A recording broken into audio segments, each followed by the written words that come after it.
ton pire rendez-vous avec quelqu'un rencontré pour un plan cul. Elle avait ses règles. Je l'ai su. Je l'ai su au moment de le faire. Du coup, c'était un peu foireux, quoi. C'est ça, tout à fait.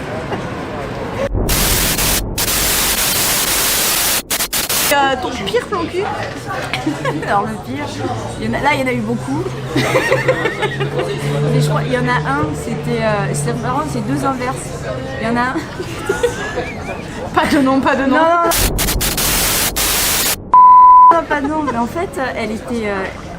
En fait, à un moment donné, je lui ai demandé, je lui ai dit qu'il pouvait me pénétrer et il était déjà dedans.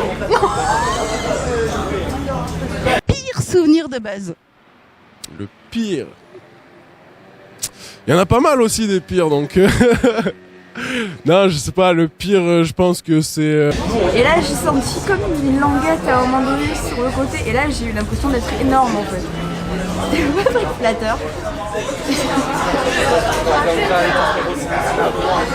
Si tu peux mettre autre chose que ton doigt. Il avait tout mis. Et, ah ouais. Bon, ça arrive, hein. Est-ce que je peux vous demander, c'est très indiscret, hein, vous allez me dire si vous êtes d'accord ou pas. Bah ouais, si ça me plaît pas, je vous répondrai pas, c'est tout, il n'y a pas de problème. Pire souvenir de relation sexuelle que t'aies eu. Le pire, c'était d'avoir une... comment on dit, je sais pas si c'est dans votre jargon aussi, nous les jeunes, une étoile de mer. Je connais, c'est dans notre jargon aussi. Bon, parfait, une étoile de mer, voilà, c'était le pire.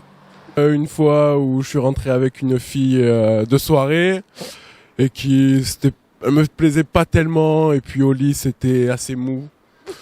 Donc voilà, je pense que en fait j'ai même regretté de la ramener parce que après je voulais juste qu'elle s'en aille et dormir tranquille, et sauf que je pouvais pas. Oh, très mauvais. Ah bah il y a des fois, avec l'âge, on a des petites pannes. Mais très mauvais, non, pas très mauvais, oui. Déçu peut-être un peu, mais pas très mauvais. Hein. On en rigole après, c'est tout. Et votre pire souvenir? Bon, ça arrive, hein. Pas forcément ensemble, hein. Aucune idée. Ouais, j'en ai pas. Et L'autre.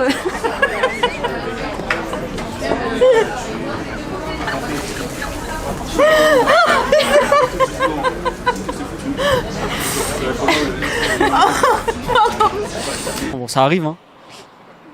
tu t'es senti obligé d'aller au bout? Un peu. Bah oui, oui.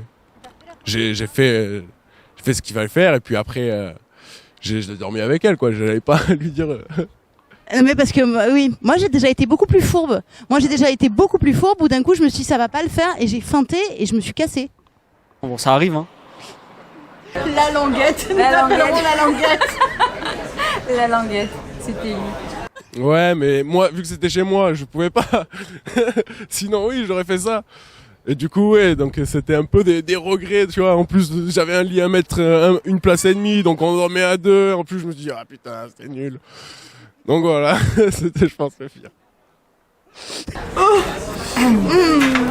Et l'autre l'autre, c'était l'inverse en fait. Elle était tellement énorme, ça faisait super mal. C'était trop horrible. J'étais écartelée. Bon, ça arrive, hein. Du coup, j'aime bien la voile du milieu, quoi.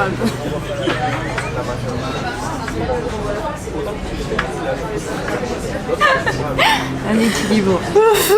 Donc à la question, est-ce que pour toi la taille compte, tu dirais oui? Oui. Mais pas trop, ni enfin, l'équilibre. Mais oui, ça compte. Ah ouais. Quand même. Pas mentir. Comme ça, je peux pas. Pas la languette. Ah, pas la languette, plus. Aucun intérêt. Est-ce que y a quelque chose que tu auras envie de me dire, une question que je t'ai pas posée et tu le regrettes, ou un truc que tu auras envie de me dire sur le sexe, l'amour, la vie, est-ce que tu as envie? Je pense qu'il faut profiter du sexe, de l'amour et de la vie, et pas avoir de honte de quoi que ce soit, et de faire selon ses envies et de les divulguer si on veut ou pas. Ça, c'est chacun qui le voit, c'est tout. Et d'oser dire non, même si on a commencé un truc et qu'on se dit ça va pas le faire? C'est vrai, mais il faut du courage. Après.